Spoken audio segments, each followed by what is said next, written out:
For over 40 years, the Super Mario Bros. Franchise has graced us with some of the most iconic women in gaming, and while the number of women may seem a little less compared to other franchises, there's still a bevy of beauties I've crushed on throughout the years of my gaming journey. So, here's a list of my top 5 Mario crushes of all time, ranked from occasional worshipper of to eternally simp for.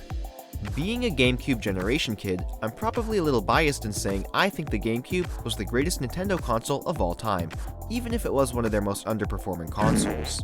And while its hardware may have been behind its competitors, games like Wind Waker, Metroid Prime, Double Dash, and of course Melee made its library second to none.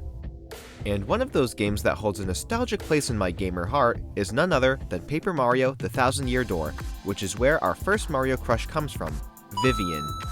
As I stated previously, I feel as though we tend to see the same few female Mario characters appear over and over again, but fortunately, the spin-off games got us covered. While RPG titles like Mario RPG and the Mario & Luigi series do present us with some new female characters, they're just okay. But no Mario RPG cooks with new female characters like the Paper Mario series. While I admittedly never played any of them aside from the Thousand-Year Door, I can definitely appreciate the new faces like Lady Bo, Nastasia, and Mimi, who I never knew was a walking piece of nightmare fuel. Figures, the cutest ones are always evil. And while they're great and all, I think the Thousand-Year Door gave us peak paper perfection. I mean, when have you ever seen another female Koopa, Cat, and Bunny girls in another Mario game? Okay, I stand corrected. And even the fact we got female Toads, who weren't just a copy-paste of Toadette. Like, they were really on top of the random NPCs. And while the internet isn't ashamed to be gooning over your female allies like Goombella, Flurry, and even Miss Mouse, I'm not afraid to admit I don't think I ever switched out Vivian once she became an ally in Twilight Town. And for those of you who are OG viewers, my second video ever was a Paper Mario AMV put to foster the people's pumped up kicks, in which Vivian appears as my partner in just about every sequence possible. That's how much I was obsessed with her. So, I'd like to imagine I wasn't alone when I came across the bombshell piece of information that either unsuspecting Reddit users or those playing the Switch remake would find out years later, that Vivian was never actually a female from the start. But I will say, since I only ever played the English GameCube version, which apparently all mentions of her gender transition were censored, my nostalgia vision still perceives her the way I saw her during my childhood, so that's how I'm continuing to interpret my crush for her for the sake of the video. The irony is, my basic reading comprehension skills were still probably far below where they should have been for a kid tackling an RPG, so had that original dialogue been in the game, I still probably would have had no idea what she was trying to imply, and probably would have thought the word brother was just a serious typo. Thinking back on it, it makes me wonder how I was even able to get as far as I did playing the game as a kid. Although, the playthrough in which I actually beat the game came years later, as I wanted to have a fresh start with a new file instead of using my old one, where I probably used up all my good items and allocated none of my experience towards badge points. Because all a kid wants to do is try to have max health when they don't understand strategy. Anyway, I'm not quite sure what initially made me gush over this ghoulish girl. It could have been her aesthetically pleasing pink spiral hair, cause if Junji Ito has taught us anything, it's that people love spirals. Or maybe it could have been the juxtaposition of her against her sisters. You got the fat ugly one, the scraggly old one, and then the epitome of perfect proportions in the middle. I mean, I'm sure the designers intended her lump to be her stomach, but I secretly like to pretend they were her boobs instead. But as for her and her sisters, it kind of reminds me of a meme clip I came across from this bizarre Russian animated movie. I mean, it's so laughable, the two ugly and one beautiful sister has to be some kind of recurring trope in media. Or maybe I just had a thing for purple ghosts. As I briefly touched upon in my previous top 5 Pokemon Crush video, I can't deny the appeal of a hottie when she's also a baddie. And even though the Shadow Queen is kind of this amorphous being, she's still got some curves to her, literally. And on top of that, I'm a huge sucker for plump lips and long locks. Now that I think about it, her appeal to me is practically on par with Vivian. I almost didn't even want to beat the game. I felt hella guilty having to send her back to the Shadow Realm. I mean, look at the final stage. You got Vivian, Sexy Peach, who looks like she's down for some BDSM, and the Shadow Queen. Literally everything you could need for the rest of your life. Just get a 4-way started in the coffin, close the curtains, and bam, the end. The perfect ending to a perfect game. As I said in the beginning, the Mario franchise isn't necessarily known for their extensive cast of female characters, while some Nintendo franchises like Fire Emblem or Pokemon have over a dozen new female characters get introduced with every installment. So, with female Mario characters in short demand, it shouldn't come as a surprise that the next female crush on my list is, unsurprisingly, Princess Peach. I feel like for any little kid playing Nintendo in their youth, you either simped for Peach, or you simped for Zelda, and I'm not just saying this because it's a Mario video, but I think I was always more of a Peach kind of guy. I must have first been exposed to the beautiful blonde princess through games like Mario Sunshine and Double Dash, where she sported that hideous ponytail. Nah, I'm just kidding, but I did prefer her with her hair down, so Melee was a bit of a blessing in that regard. So yeah, Mario Sunshine, Double Dash, and Melee, and you can bet your ass I did what every youngster playing as Peach in those games did, put her in the backseat during DK Mountain, and abuse camera mode an unhealthy amount of times in Melee. Ah, childhood. So yeah, since I was a kid and hardly even exposed to many fictional girls at that point, Peach was definitely one of my first solid flings. Also, when you're like 5 with limited knowledge of the opposite sex, your crush standards are incredibly low and basic. I even remember getting Mario Bros. 2 on my Game Boy Advance just because you could play as her in the game. That's how obsessed I was with her. And then, when Super Princess Peach came out, oh boy, it's like Nintendo developed that game specifically for me. The most embarrassing memory I have is that I told my dad I wanted a Princess Peach toy. I don't know if I knew any existed, because I was definitely not browsing the internet in 2005, but he ended up ordering me a Mario Party 5 Peach plush from Toy Wiz that I still have to this day, somewhere. Which at the time was like probably one of the only Princess Peach items even available, out of both figures and plushes. And growing up in the early 2000s as a video game fan was brutal, because unlike nowadays, where half of the school probably wears Sonic socks and Pokemon undies, literally like no video game merchandise existed at all when I was growing up. One of the only options at the time for my brother and I was to buy the Joyride Studios line of figures that were definitely not meant to be played with, but we banged the hell out of them anyway and posed those rubbery Sonic and Shadow figures like they were Gumby, and definitely regret our choices seeing what they go for mint nowadays. So while you can literally walk into any toy store, hell, even a drugstore, and probably walk out with something that has Peach on it, ending up with a plush from a line where the Mario and Luigi go for upwards of $300 each is more to my point that some characters only existed as Japanese imported collectibles back in the day, which just blows my mind looking back on it. And even though Peach probably wouldn't place on any list of fictional video game crushes by my standards today, I even fell for various iterations of her as well. From Paper Peach, I mean, look at those big, beautiful, seductive dot eyes. Oh, and don't even get me started about the invisible nude scene. As if the thought of her showering wasn't enough, my kid self almost shit his Pampers with the thought of a Peach striptease, and realizing you're controlling her naked? Like, damn, Nintendo was super ballsy with that one, and the game was still only rated E. I even had a thing for her in the Super Mario Bros. 3 cartoon, brought to you by our good friends at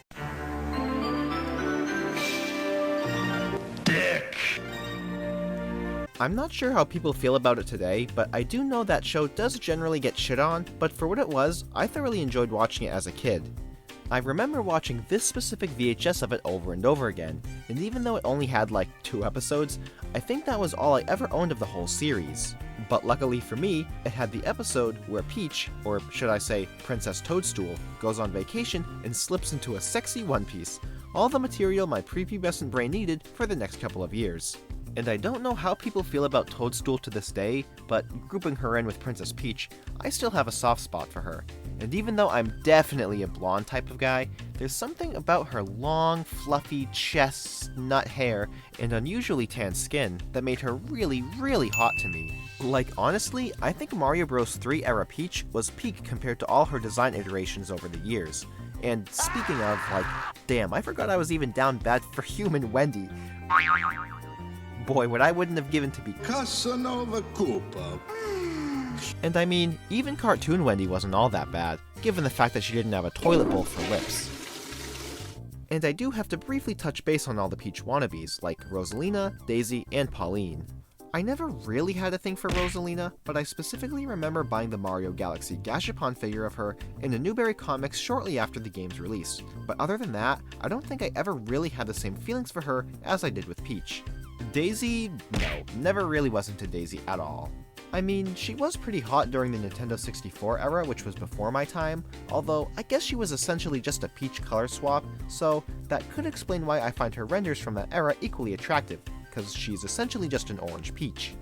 So, between her beautiful long hair getting nerfed, and gaining that infamously annoying "Hi, I'm Daisy" attitude in the GameCube era when I was first exposed to her, definitely made Peach the clear winner of the two, and made me want to have nothing to do with her. Lucky me! Although, as Mario Kart World players have talked about extensively online, I will admit, Nintendo certainly cooked with revamping her, giving her undoubtedly the sexiest outfits and the whole bakery when compared to the other girls. I mean, while Daisy's outfits are the most revealing, Peach's are literally the most concealing. If they wanted her to have farm representation, they should have squeezed her into a cowkini. Nope, instead they put her in a farmer's outfit. Farmer Peach. You know, when she wears those tattered and baggy overalls, yeah, I can really feel my pitchfork itching to plow her field. As for Pauline, I'm glad she's gotten a lot more love and attention over the years, but as for me, the love she's receiving probably isn't any of mine. Objectively, I suppose she is hot, although, as a blonde chaser, I do think I prefer her original Lady iteration when comparing the two. But since Lady doesn't exist outside of like 2 illustrations, at the end of the day, I think it's Peach who still takes the cake as top Mario damsel in distress.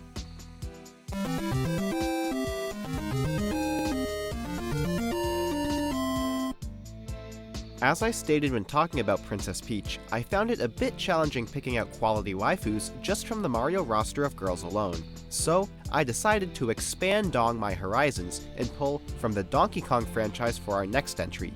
Yes, I'm dipping my toe into furry waters with my next Mario crush, Dixie Kong. Okay, the word crush may be a bit too strong, as I never really developed as deep a relationship with her as I did with Peach. But where Donkey Kong was usually a franchise I would never even look in the same direction of, when I started to take note of Dixie over the years, she made me do a double take and it was like, damn, maybe I should give the DK games a chance, or at least only the ones she's playable in. I think my distaste for Donkey Kong quite literally came from the way he tasted. And what I mean by that is, as kids, my dad used to buy my brother and I the awesome brand Mario candies, and since he always had a no doubles rule, meaning he never wanted my brother and I to have the same exact thing, my brother, being the older one, always got the better candy choice, that being things with Mario on it. So while he was licking away at cherry-flavored goodness, I was always left sucking some DKD, either an orange or root beer. I mean, I'm all for root beer soda now, but like, what kid wants to have root beer flavor when they can have cherry, apple, watermelon, you know, things that actually taste fun? So while Donkey Kong's root beer booty chased me away from his franchise, Dixie's drawless derriere made me come crawling right back to the DK crew. Admittedly, an ambiguously aged small chimp may be a sus choice as a crush for some, but she is Diddy's canon girlfriend. So, clearly when things don't work out between them, she'll be in the market for a hookup. I think what really sells it for me is her hair. Once again, it's that dang blonde hair that's so long it's literally the size of her body, which allows her to use it as a propeller.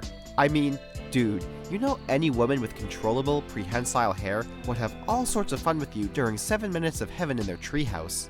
In fact, I could have her in my treehouse if her merchandise wasn't so damn rare.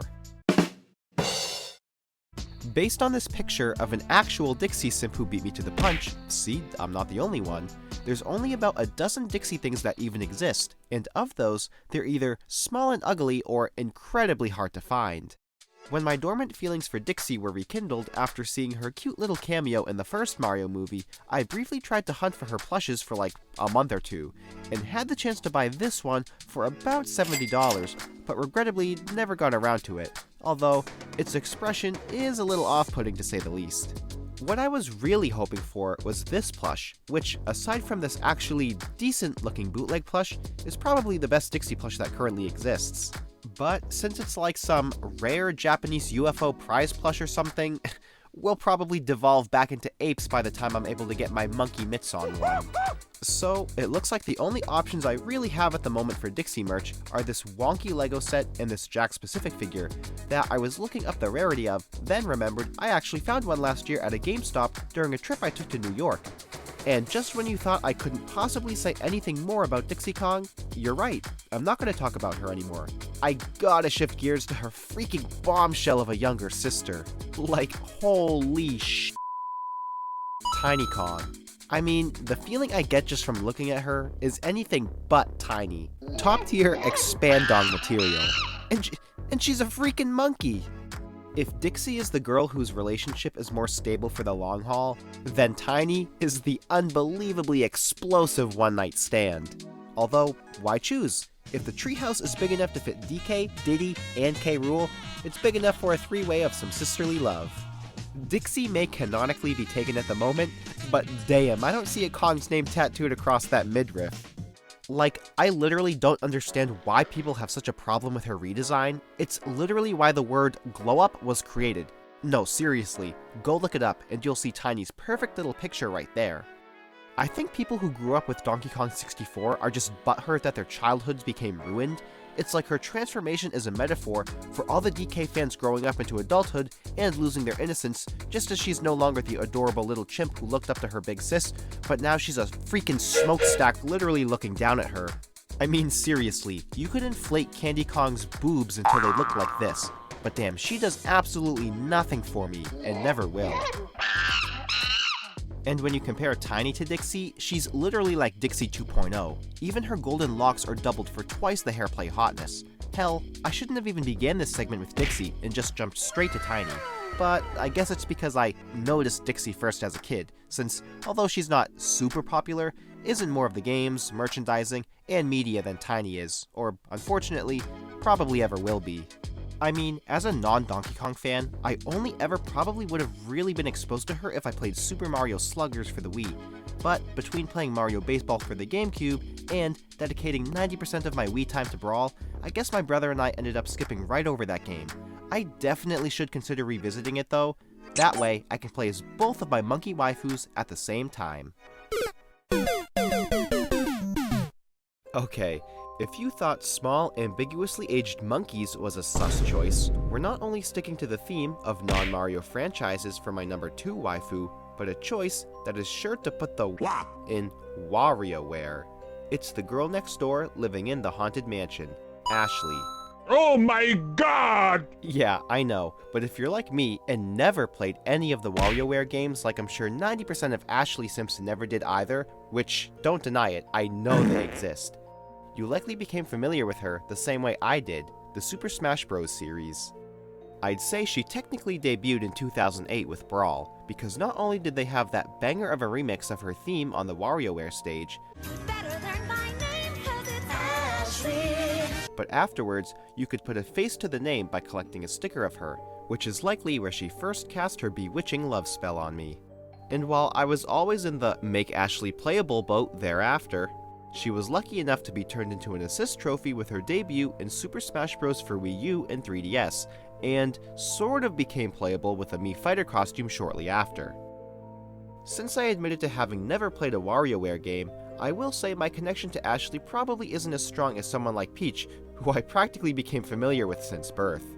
Although, shout out to the WarioWare character design department, cause they be killing it with some of these girls. Mona, Penny, the incredibly underrated 13 Amp, who honestly, I should put in a tag team with Ashley for number 2 like I did the Kong sisters, cause with those puckered lips and strands of silver hair, it's like the Shadow Queen reincarnated into a beatboxing beauty. But going back to Ashley, like, damn, I didn't even realize how much of a glow up she's gotten over the years. Between that cold, stoic exterior that's surely a facade, to her big, bushy bangs that practically swallow her face and twin tails as long as she is tall, she's like the perfect little package all wrapped up for your convenience. And speaking of packages, have you actually read the lyrics to her song? I cast a hex on you, this'll make you big, soon your pants won't fit, Pantalones Giganticus, oh no, not again, Bruh, people be trying to analyze the meaning of mainstream songs all the time, when I'm sitting over here like, what the actual is she getting at here with things getting big and pants no longer fitting? She says she thinks I'm nice and maybe we could be friends? Girl, you ain't gotta worry about me saying no, cause we be way more than friends based on those song lyrics. And dude, oh my god, it gets even worse, or should I say, better. For my last segment about Ashley, I wanted to take a moment and get serious for a minute, and take the time to dedicate this next part to a long-lost friend, the Nintendo eShop, and more specifically, the Nintendo Badge Arcade. So yeah, the Badge Arcade. I have some pretty fond, and not so fond, memories of playing it, and of course, one of those bittersweet memories was with Ashley badges. And now you may be thinking, wow, this crazy guy was so obsessed with Ashley that he even paid real money to win digital NFTs of her, to which I'd respond first by saying, I didn't say anything about spending real money yet. And then I'd say, well, the fact that Ashley was an incredibly obscure character from an incredibly obscure franchise to get multiple, not one, but multiple solo badge sets of her in different outfits must have spoken volumes about her popularity. Every copy of Mario 64 may be personalized, but I guarantee you not every download of Badge Arcade was, meaning Nintendo must have been well aware of how strongly the fan art community felt about Ashley, so much so they essentially raised her to waifu status themselves and gave her the spotlight for a time.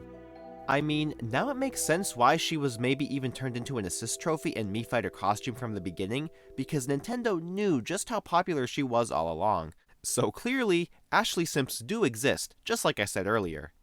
It's what we wanted all along! But okay, yes, I did end up spending real money on Badge Arcade when my free plays weren't enough to get the entire Ashley collection. I literally remember walking like 40 minutes to my local GameStop and buying probably what I'm now looking back on as my last Nintendo eShop card, which I think came with those really cool AR cards at the time, walking all the way back to my house, redeeming the $20, and probably spending it all on Ashley, I mean, the Badge Arcade. And while I may have had a slight feeling of impulsiveness and guilt at the time, knowing everything is discontinued and the 3DS, sadly, has now become a relic of the past, as crazy as that is to think about, I'm glad I did it. And I had to dig up and charge that old thing just to show you I still have them all. Hell, I collected so many, I even dedicated a folder to them. We got Splatoon Ashley, Bee Ashley, Fortune Teller Ashley, Pumpkinhead Ashley, Sexy Nurse Ashley, and finally, my favorite, Mummy Ashley, primarily because she has her hair down and I'm a huge sucker for downed hair that drags on the floor behind the character. Also, I wonder what we'd see if we pulled off that TP. But she even housed my apps with the software collection she was in. I mean, like, I'm just realizing how silly that is. They made her into interactive icons you can open the software with. I mean, like, come on, if that doesn't scream being popular with fans, then I don't know what does. Like, I'd love to see how many other characters got the same badge treatment as her. And oh boy, speaking of badge treatment, apparently we almost got a swimsuit Ashley badge? Oh my god! While I was reminiscing about the Ashley badges, I decided to do some browsing online and came across a post from 2017 from the Wario forums about a dialogue the Badge Arcade Bunny had when introducing a set of Ashley badges. Now, this dialogue is in Japanese, and honestly, I can't remember if he talked about the same story in the English version. If he did, I probably just skipped through it for some reason, but I also see a lot of badges of her I don't have in my collection, so oh god, now I'm afraid I actually didn't collect them all. Either that, or I'm pretty sure Japan probably got a lot of exclusive badges that never made it over here. Like, apparently there was this April Fool's Day joke where an aged-up Ashley was getting her own sci-fi game called Crazy Galaxy, and while the game was fake, it looks like actual badges were made, which, being Japan only, never released in America. So, I'm praying that's the case with a lot of these badges, and that I'm not realizing it after a decade, I'm actually a fake Ashley fan and let her down hardcore. I mean, Santa Ashley? Catgirl Ashley? Why the did I not get them if they came out? Maybe my frustration for spending money on Badge Arcade finally overtook my desire to catch Ashley like she was a Pokemon, as blasphemous as that sounds? But let's get back to the story, shall we? God! Essentially, a strange creature appeared to her in a dream and said, "Well, aren't you just a cute young lady? But if you wear these clothes, you'll be even cuter." Although, I don't think that's even possible. She changed into the outfit and the demon was very pleased. The demon made the girl wear more and more. The strange creature appeared night after night in her dreams, demanding she change into more clothes. These requests escalated quickly. Ashley was fed up with it. Okay, now here's the best part. The next day, the creature eventually bought a swimsuit, a freaking swimsuit, for Ashley to try on. "It's fine, Ashley. Don't worry about it. Everybody wears them." And then a picture of Zero Suit Samus and Swap Note's Nikki of all people. "If you put this on, you'll become even more popular than nobody was before." Yeah, I'd say so. "This is your dream, no?" the demon replied. She was reluctant to try on the swimsuit, and then her hair glowed white from anger towards the demon and punished it with her magic. "I couldn't quit asking you to try them on. It was popular with everybody." The demon confessed it was selling the costumes. The girl expelled the demon from her dreams, completely erasing him so he could not make requests anymore. And then, the best moral to a story ever.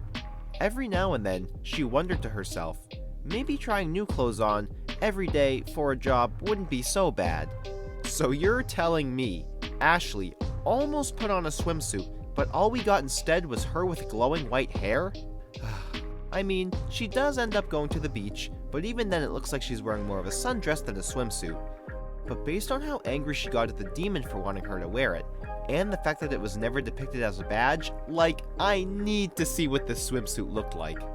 It's funny how that story doesn't even sit well with some of the other forum users. I mean, gee, for Nintendo, they sure were acting pretty sus with their handling of Ashley around this time. But man, I can't believe we got trolled with Swimsuit Nikki instead. But like, it hurts. It hurts, man. I mean, yes, the lost Microkini Ashley does hurt, but I'm actually talking about revisiting my 3DS. Between the friends list, swap note, and my camera gallery, where I used to take annual pictures of the AR card characters around the gingerbread house my siblings and I would build every year, a tradition that only lasted for like 2 or 3 years. Like, I don't even want to open any of these apps.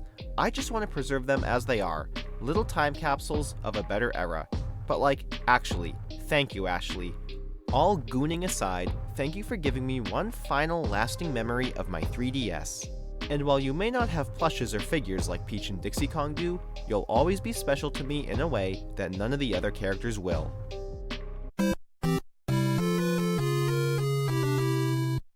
With the heavy hitters like Peach, Daisy, Rosalina, and Pauline already eliminated, you may be asking yourself, who the heck could he possibly choose as his #1 Mario waifu? And quite frankly, I was even a little bit surprised myself when I was going through my options, thinking really long and hard about it. But here she is, my one-up girl, Harriet. Yes, that cameo of her when I said the word brutal was a secret reveal only 7 minutes into the video, or even just looking at the video thumbnail if you were paying close enough attention, I suppose. But now that she's been given the full spotlight, I've got 2 words for her. Effing short stack. I've been complaining about the lack of new original female Mario characters for quite some time throughout the video, and just my shock of realizing I've entered the furry fandom and simping for Dixie and Tiny, I honestly can't believe a furry short stack with 1 game appearance beat out someone like Princess Peach. But hey, the shroom wants what it wants. It's also hard to believe she debuted almost 10 years ago on a console that's also almost 10 years old. Gee, another decade and GameStop is going to be calling the Switch retro. So, if you happen to skip over Mario Odyssey, literally go and play it right now just for her. I'll wait. 2 hours later. Okay, now that we're both on the same page, you'll see that she was one of the 5 new antagonists to debut in the game, belonging to an evil group of wedding-planning rabbits known as the Brutals, with her being one of 2 females on the team, as we go from this to this, and the duality of the attractiveness of evil female bunnies in the Mario universe is quite a sight to behold. But like, her constantly being around 3 other dudes makes me incredibly nervous. But if they're all wedding planners, then maybe I don't got anything to worry about. And while Galaxy may have been one of the first Mario games to introduce bunnies, they ain't got nothing on these buns. Forget about going on an odyssey around the world, I'd just love to explore these fluffy white peaks and valleys on Mount Harriet. I wonder how much bush there'd be. When you first encounter her, she sports a purple outfit, her cap transforming into a spiked saucer that spits spiked balls. Try saying that 10 times fast. I would, but I shouldn't even be able to talk right now, as my mouth hangs open in utter disbelief, admiring what one of her spiked balls is attached to. That hair. In the video, I called myself a blonde guy and a blonde chaser, and I think my admiration for Peach and the Kongirls were literally preparing me for the moment when Nintendo created a character with the longest, blondest hair in the entire Mario universe. I mean, unbraid that thing and it'll give Ashley a run for her money. She's literally Rapunzel as a hot evil rabbit. I have 2 more words for her.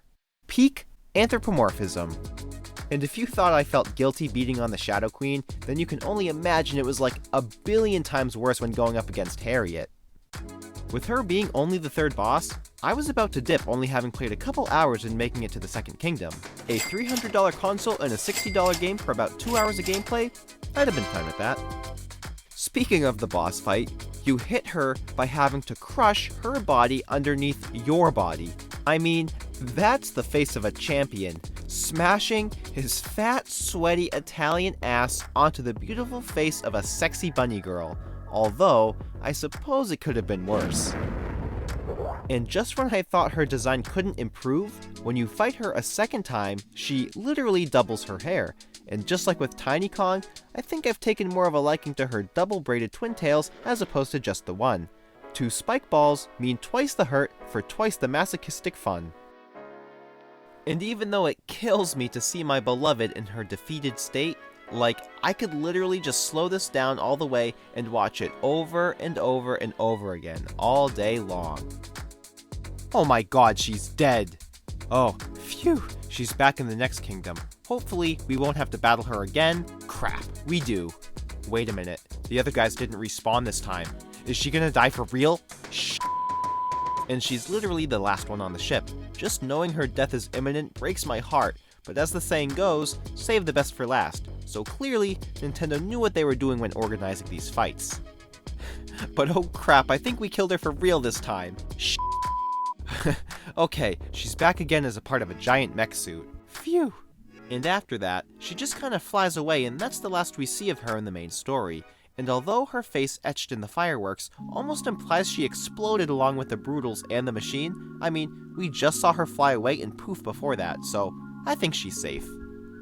It's pretty sad when her poofing away and disintegrating into nothingness gives me more comfort than imagining she exploded into fireworks, her sexy body becoming dismembered and raining down limb after limb. But there is a silver lining. She does make an appearance at Rabbit Ridge during the post-game Dark Side of the Moon Kingdom. So, even though she's been poofed away several times, I think it's safe to say she never really dies for good. I'm not one of those people who calls Mario a kid's game, but I'm totally okay with it this time if it means no one actually dies and Harriet gets to eternally respawn. She even gets a little blurb in the kingdom's brochure, with part of it stating, Harriet is devious and keeps a lot of spare explosives with her, so watch out. Yeah, I can think of 2 explosives she's always keeping on her, and I'm watching out for them alright. Whatever that BS Peach pulled at the end of the game, I'd be like, Beach? You ain't gonna make a choice anymore, cause I'ma take myself back to Rabbit Ridge, crawl into the burrow of a bad bunny, and we're gonna hibernate, not just for winter, but all year long, if you catch my drift.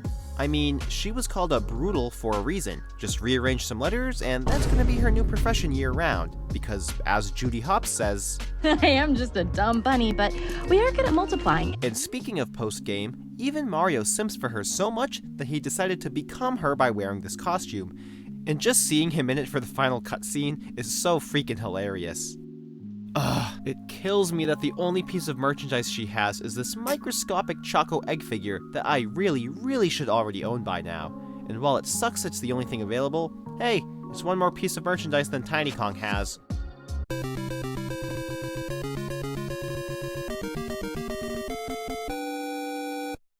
Just like how Dixie got a movie cameo, I'd love to see a Harriet cameo as well. I mean, after all, We do see Mario and Luigi visit the Sand Kingdom, where Harriet makes her boss debut, but if the Broodals were going to be in the movie, we would have known before its release. And although it may be wishful thinking, I don't think it's completely unreasonable for them to appear in the third installment, the Mario Odyssey movie. I suppose the first movie would have been the most fitting, with the whole wedding theme and all, but who knows, Bowser could always try again like he's been doing for the past 40 years, just as I'll always have a special place in my heart for Vivian, Peach, Dixie and Tiny Kong, Ashley, and Harriet, my top 5 Mario waifus of all time.